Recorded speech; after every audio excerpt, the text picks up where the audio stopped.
करते हुए करतल ध्वनि से अनुमोदना कीजिए अपने श्रीमंत सेठ जी की। इसलिए निर्यापक मुनि है और मैं भगवान से प्रार्थना करता हूं कि वो आचार्य बनने लायक पूरी उनमें संभावनाएं हैं।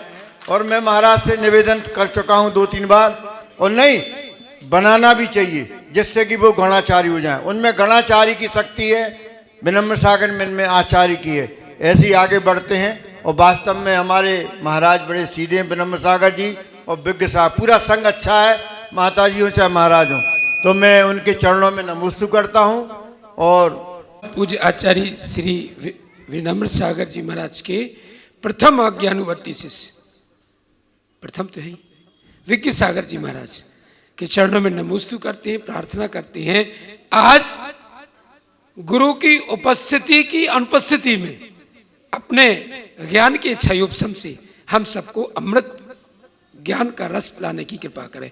बोलिए आचार्य विनम्र सागर जी महाराज की, परम पूज्य गुरुवर मुनि श्री विज्ञ सागर जी महाराज की, समस्त मुनि संघ की सभी लोग नमोस्तु। हाथ छोड़ दीजिए। ओम नमः सिद्धेभ्यः।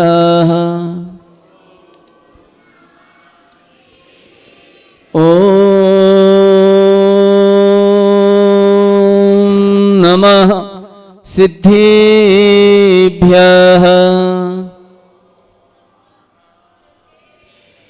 ओम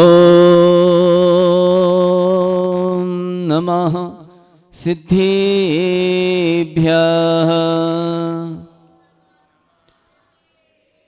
जे मंगलभूदाणं विमलाणं नाणदंसणमयाणं तैः लोहसेहराणं नमोऽस्या सर्वसिद्धाणं।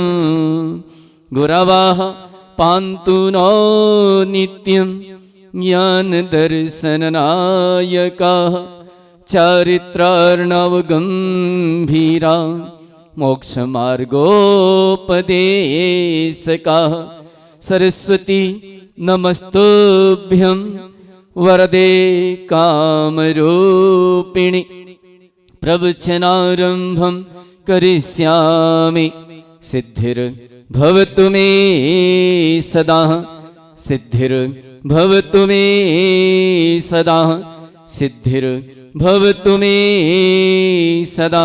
बोले अनंतानंत सिद्ध परमेष्टि भगवान की, बोले देवादिदेव श्री नेमिनाथ भगवान की, बोले देवादिदेव श्री महावीर भगवान की, परम पूजनीय संत श्रोमणी स्वर्गच्छाचार्य भगवान गुरुवर श्री विराग सागर जी गुरुदेव की, परम पूजनीय उच्चारणाचार्य भगवान गुरुवर श्री विनम्र सागर जी गुरुदेव की, अहिंसामयी जैन धर्म की, सिद्ध चक्र मंडल विधान की।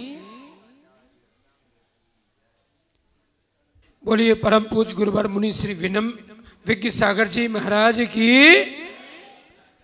आज आप लोग बड़े ही भाग्यशाली हैं, सौभाग्यशाली हैं, जो सिद्ध चक्र विधान की आराधना कर रहे हैं। कहा है शास्त्रों में, समय सार में आचार्य कुंद कुंद स्वामी कहते हैं, रत्तो बंधति कम्मम मुंचद जीवो विराग संपत्तो ऐसो जिणोव देशो तम्महा कम्मेसु मां रज्ज। अर्थात ये जीव कई बातों को लेकर के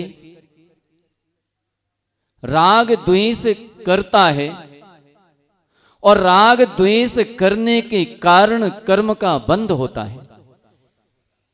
और कर्म का बंध करते समय बड़ा आनंद आता है, बड़ी खुशी मनाता है, इसको बड़ा आनंद आता है। लेकिन जब उसी कर्म को भोगता है तो इसे रोना पड़ता है, रो रो करके भोगता है, कर्म दुख दे दे करके जाता है।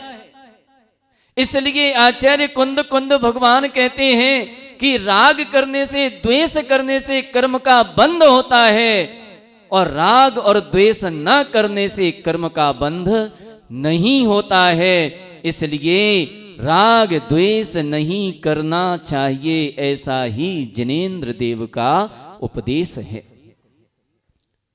श्री कंठ राजा श्रीपाल चरित्र के अंतर्गत एक घटना आती है कि श्री कंठ राजा जब किन्हीं मुनि राज से उसने व्रत धारण कर लिए, जब व्रत का पालन नहीं हुआ तो व्रत भंगी हो गया, व्रतों को छोड़ देता है और मुनि राजों की निंदा और आलोचना करने लगता है। निंदा करने लगा, आलोचना करने लगा। वन विहार के समय 700 साथियों के साथ एक गुफा में मुनिराज को देखता है तो चिल्लाने लगता है, कोड़ी बैठा है, कोड़ी बैठा है, कोड़ी बैठा है। जोर जोर से चिल्लाने लगता है, कोड़ी बैठा है, इसको समुद्र में फेंक दिया जाए। और साथियों ने उठा करके समुद्र में फेंक देते हैं, लेकिन बाद में दया आ जाती है, बोले कोई बात नहीं, निकाल लो। निकाल लिया जाता है। उसके पश्चात राजा एक बार एक मुनि नगर में आ रहे थे, मुनि का विरोध करता है और मुनि को मार डालने तक की धमकी देता है। ये बात जब रानी को पता चलती है तो रानी बड़ी दुखी होती है, पश्चाताप करती है और राजा से रुष्ट होकर के अपनी सैया पर लेट जाती है। राजा जब आता है तो पूछता है, रानी क्या बात है, आज आप क्यों नाराज हैं, क्या परेशानी है आपको? तो रानी ने कहा कि महाराज आप ऐसे दुष्कृत्य कर रहे हैं, मुनि राजों की निंदा करते हैं, मुनि राजों को नगर में आने से रोक देते हैं, इस पाप को लेकर के आपका क्या होगा? आप कहां पर इस पाप को भोगेंगे? राजा की समझ में आता है और समझ में आता है तो रानी उसे कहती है, जाओ किसी साधु के पास जाओ और जाकर के प्रायश्चित करो और इस पाप से मुक्ति का कारण पूछो कि इस पाप से कैसे मुक्त होंगे।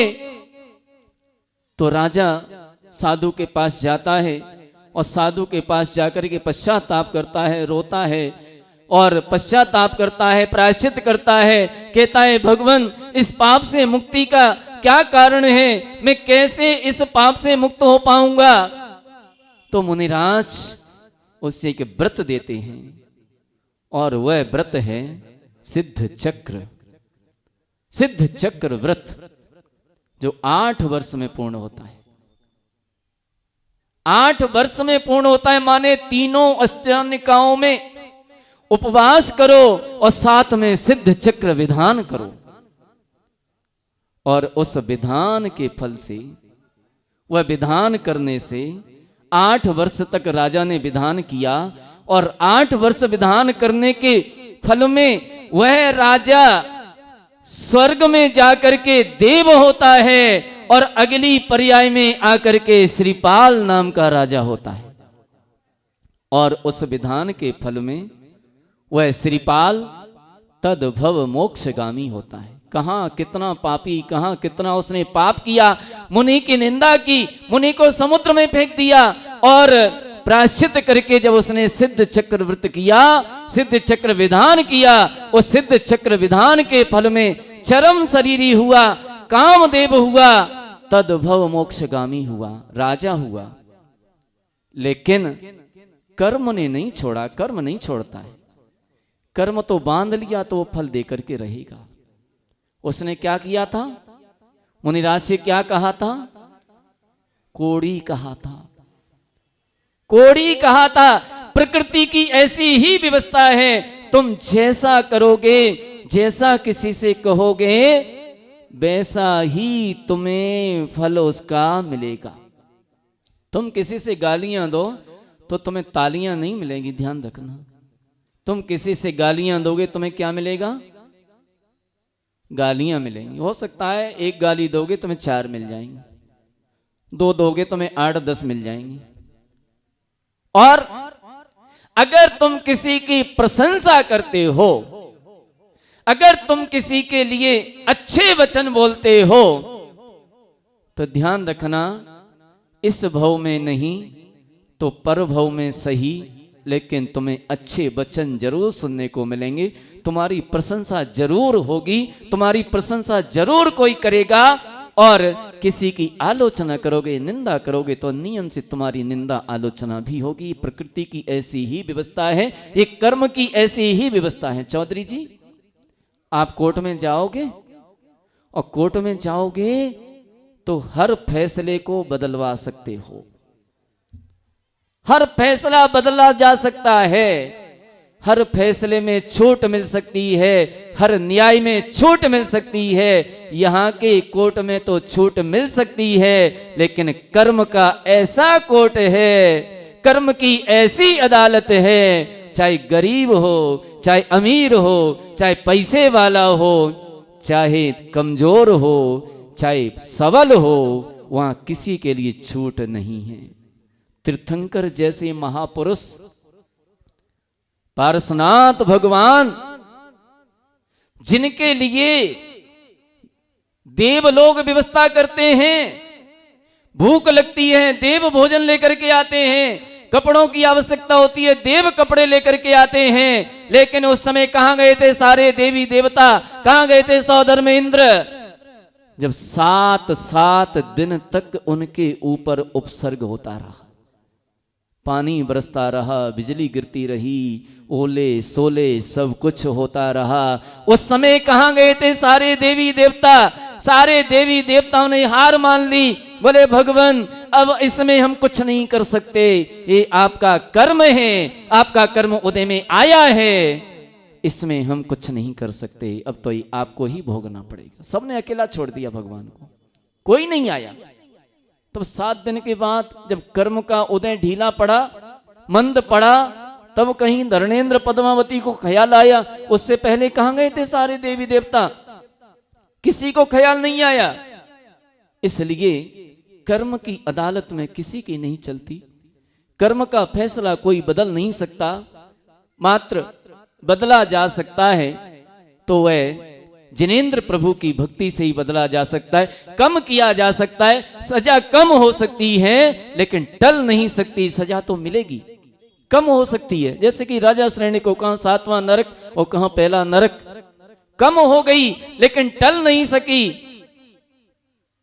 श्रीपाल को कोट कुष्ठ रोग तो हुआ, लेकिन जो सिद्ध चक्र विधान किया था, सिद्धों की आराधना की थी, तो सिद्धों की आराधना करने के कारण चरम शरीरी हुए, राजा हुए, कामदेव हुए, तद्भव मोक्षगामी थे, योद्धा थे। उनके शरीर में कितना बल था पता है? कितना? चौधरी जी कितना बल था? कितना? 1000 हाथियों का नहीं, 1 करोड़ योद्धाओं का बल उनके अंदर था, 1 करोड़ योद्धाओं का। तो 1 करोड़ योद्धाओं का उनके अंदर बल था। ऐसे हुए, लेकिन इतने बलशाली होने पर भी, इतने योद्धा होने पर भी, इतने पुण्यशाली होने पर भी कर्म ने नहीं छोड़ा। कर्म अपने समय पर उदय में आया। श्रीपाल को भी कुष्ठ रोग हुआ था। श्रीपाल ने मुनि महाराज को कहा था कि इनको समुद्र में फेंक दो, श्रीपाल को भी समुद्र में फेंका गया था और बाद में उनके मन में दया आ गई, बोले निकाल लो। तो श्रीपाल को भी सहारा मिल गया, लकड़ी का सहारा मिल गया, वो भी समुद्र को पार करके निकल आए, अपने भुजा बल से उस समुद्र को पार करके निकल आए। तो जैसा माने जैसा करोगे वैसा, प्रकृति का ऐसा ही नियम है, जैसा करोगे वैसा फल अवश्य प्राप्त होता है। इसलिए आचार्य भगवंतों ने हमें मार्ग दिया है, रास्ता दिया है कि भैया ऐसा कोई कार्य नहीं करो जो ऐसे कर्म का बंध हो जाए तुम्हारा, जिसके कारण तुम्हें आगामी काल में दुख भोगना पड़े, दुख उठाना पड़े। इसलिए भूल करके भी कभी भी देव शास्त्र गुरु के प्रति हमारी कोई अभिनय की भावना नहीं होना चाहिए। हमारा कभी अभिनय का भावना आ जाए, देव शास्त्र गुरु का कभी अभिनय नहीं हो जाए, इस बात से बच करके रहना। अपने जीवन में तुम अन्य पापों से बच पाओ, न बच पाओ, अन्य पाप तो तुम्हारे छूट सकते हैं, धुल सकते हैं, लेकिन देव शास्त्र गुरु के माध्यम से अगर तुमने किसी पाप का बंध कर लिया तो ये पाप कभी धुल नहीं सकता। कहते हैं अन्य क्षेत्रे कुतो पापम और धर्म क्षेत्र विनश्यति। अन्य क्षेत्र में किया हुआ पाप धर्म क्षेत्र में आकर के विनाश को प्राप्त हो जाता है, नष्ट हो जाता है। लेकिन धर्म क्षेत्रे कुतो पापम वज्रलेपो भविष्यति।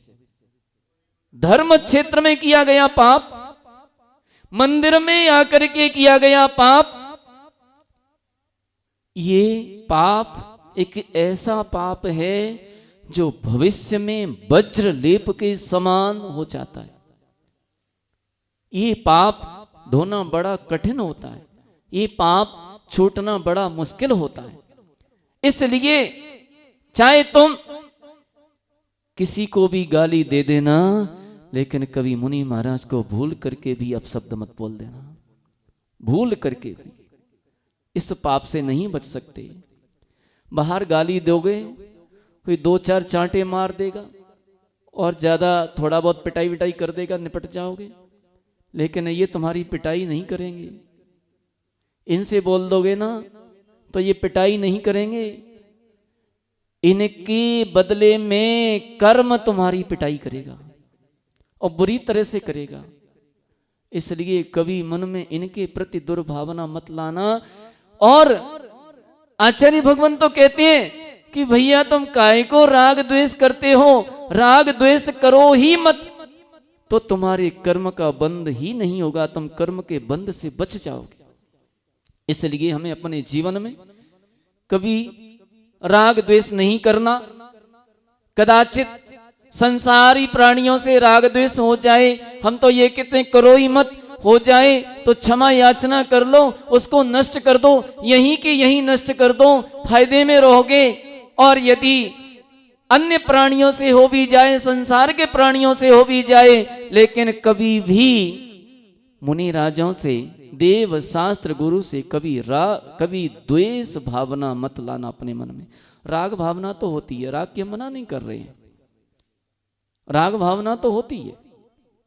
देव शास्त्र गुरु से अनुराग होता है, वह राग प्रशस्त राग है, अनुराग होता है। क्योंकि राग भाव नहीं होता तो तुम यहाँ पूजा करवे क्या क्यों आते, भगवान की भक्ति क्यों करते? ये अनुराग है, प्रशस्त राग है, ये पुण्य बंध का कारण है, इससे पुण्य बंध होता है। इसलिए कभी भी इनसे द्वेष भावना नहीं लाना। और अपने जीवन में अगर पापों से बचना है, अगर तुम्हें वास्तव में सिद्ध चक्र विधान करें, सिद्ध चक्र विधान क्यों करते हैं मालूम है? सिद्ध चक्र विधान, सिद्ध चक्र का मतलब है संसार चक्र से छूट करके और सिद्धों के चक्र में प्रवेश करने के लिए ये हम सिद्ध चक्र विधान करते हैं। क्यों कर रहे हैं चौधरी जी? सिद्ध बनना है कि नहीं? तो सिद्ध चक्र विधान करो। जिन जिनको सिद्ध बनना है, जिन जिनको संसार चक्र छोड़ना है और सिद्धों के चक्र में प्रवेश करना है, उन्हें आज ये जरूर भावना भाना चाहिए कि हे भगवान ऐसी शक्ति मुझे देना कि मैं भी अपने जीवन में 8 सिद्ध चक्र विधान कर सकूं। क्योंकि ये व्रत 8 वर्ष का होता है, 8 सिद्ध चक्र विधान कर सकूं। यदि तुम 8 सिद्ध चक्र विधान ना भी कर पाओ तो कम से कम 1 सिद्ध चक्र विधान अपने जीवन में जरूर कर लेना। और तुम्हारे यहां तो फायदा है, नंदीश्वर में तो सब कुछ कराया मिल जाता है, कुछ भी नहीं करना है, न पंडित जी करना है, न संगीतकार करना है। बस सर्वज्ञ डॉक्टर सर्वज्ञ जी से बोल दो, मंत्री जी, महामंत्री जी, बस वो सारी व्यवस्था कर देते हैं। हमारे अध्यक्ष जी हैं, सारी व्यवस्था कर दे। यहां तो तुम्हें फायदा है और खर्चा भी तुम्हारा बहुत कम है, इतने में तो कुछ नहीं होता है, बहुत कम खर्चे में हो जाता है। नहीं, सिद्ध चक्र विधान जब करते हैं, इसलिए तुम्हें यहां फायदा है। इसलिए कम से कम अपने जीवन में 1 सिद्ध चक्र विधान जरूर करना चाहिए। सबको करना चाहिए। आज यदि आपके पास सामर्थ्य है तो सामर्थ्य कहना चाहिए कि अगला सिद्ध चक्र विधान हमारी ओर से होना चाहिए, ऐसी भावना करो। यदि सामर्थ्य नहीं है तो ऐसी भावना करो कि हे भगवान, जिस दिन मेरे पास इतना पैसा हो जाए, भगवान मुझे इतना पैसा देना, इतना धन दे देना कि एक सिद्ध चक्र विधान कर सकूं, बस मुझे इससे ज्यादा कुछ नहीं चाहिए। तो एक बात ध्यान रखना, ये नेमिनाथ भगवान तुम्हारे यहाँ बैठे हैं ना, विराजमान है, ये तुम्हारी जरूर सुनेंगे और ऐसा जरूर करेंगे कि एक दिन तुम्हारे इस लायक जरूर कर देंगे कि तुम एक सिद्ध चक्र विधान क्या, तुम 10 सिद्ध चक्र विधान कर लो तो भी तुम्हारे पास कोई कमी ना आए। ये भगवान का चमत्कार है, अतिशय है। इसलिए भावना भा लेना और अपने जीवन में एक सिद्ध चक्र विधान जरूर करना। और यदि संसार चक्र से बचना है तो एक अपने जीवन में सिद्ध चक्र व्रत जरूर करना, माने अष्टांग का व्रत जरूर करना। और अष्टांग का व्रत करके अपने जीवन में जो पाप हमारे लगते हैं, जो पाप क्रियाएं होती हैं, उनसे जरूर बच जाओगे। और सिद्ध चक्र विधान, भैया क्यों कर रहे हो ये सिद्ध चक्र विधान? तुम ऐसा तो नहीं हमारी नौकरी लग जाए, हमारी दुकान खुल जाए, हमारे पास धन हो जाए, इसलिए तो नहीं कर रही हो? काहे के लिए कर रहे हो?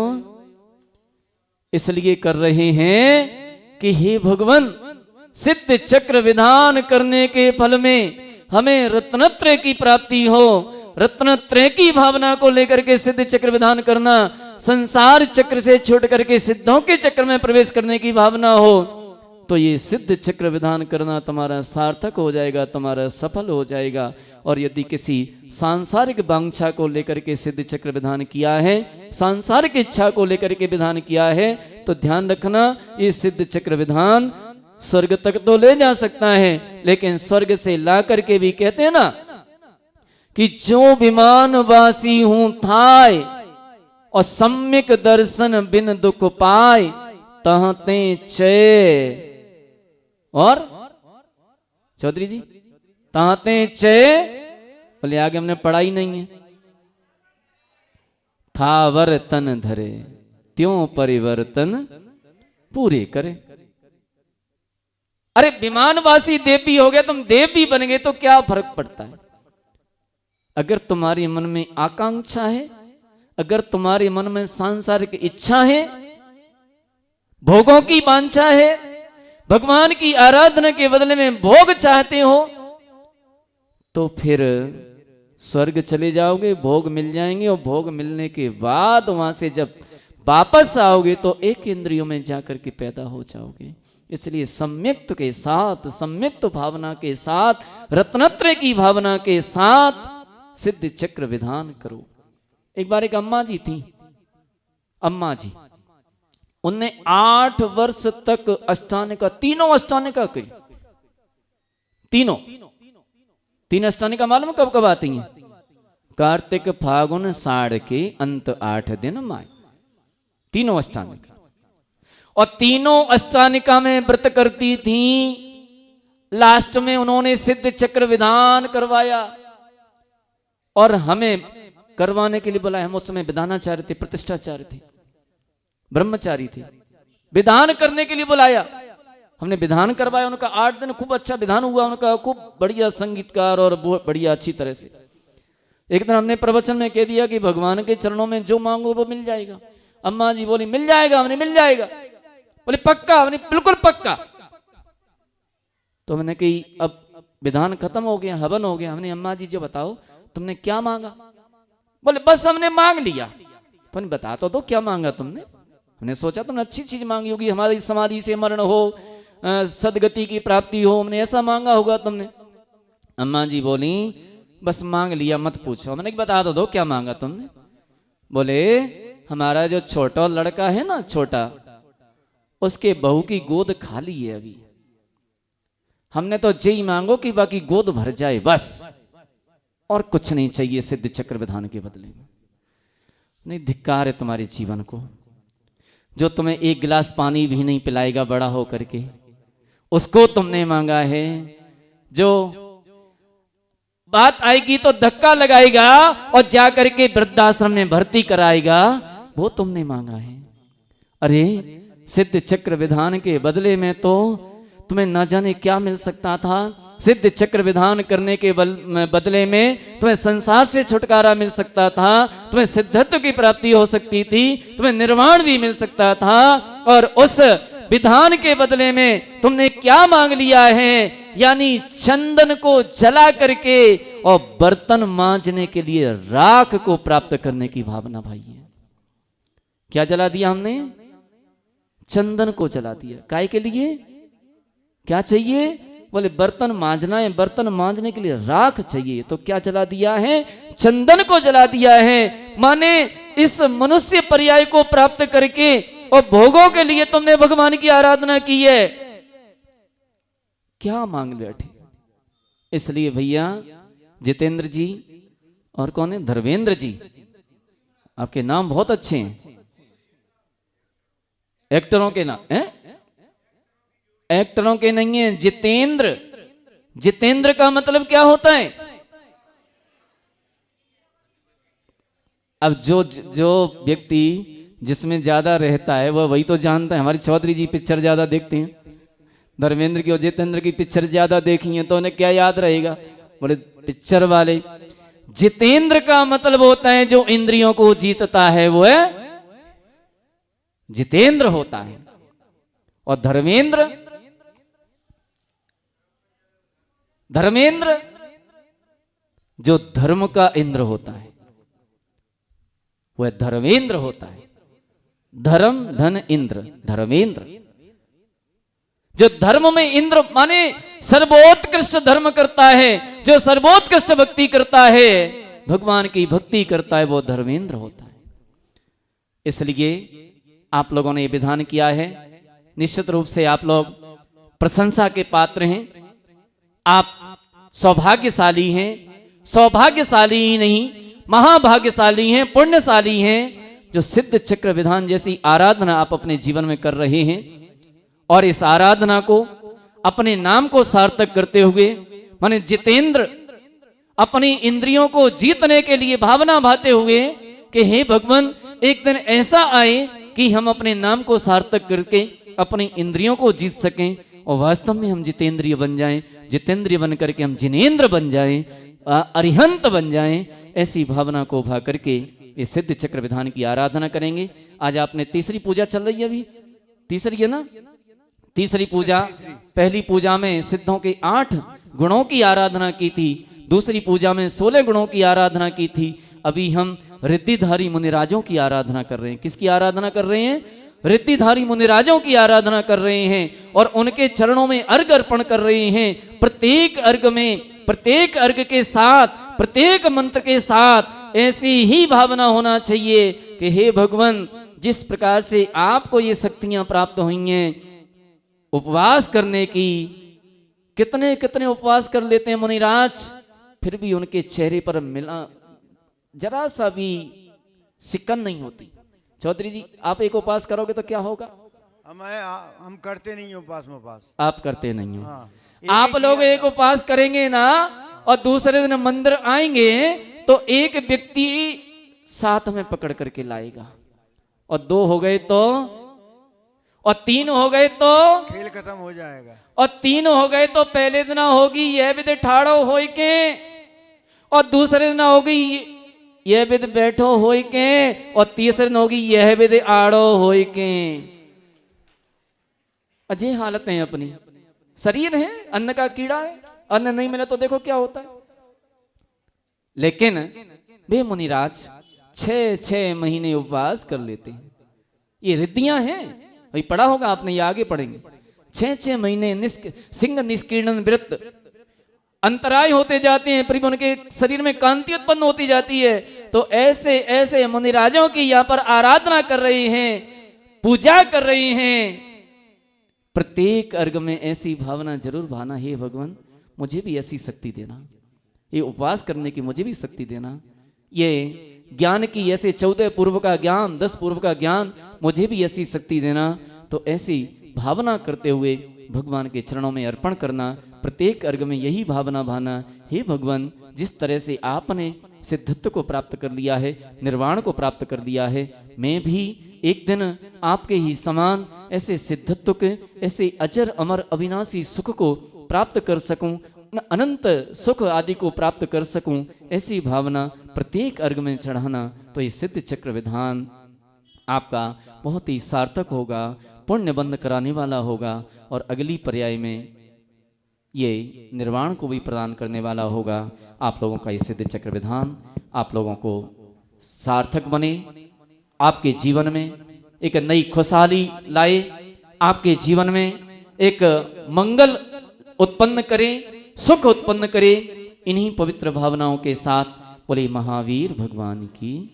निर्यापक मुनि विज्ञ सागर महाराज की एक सूचना है।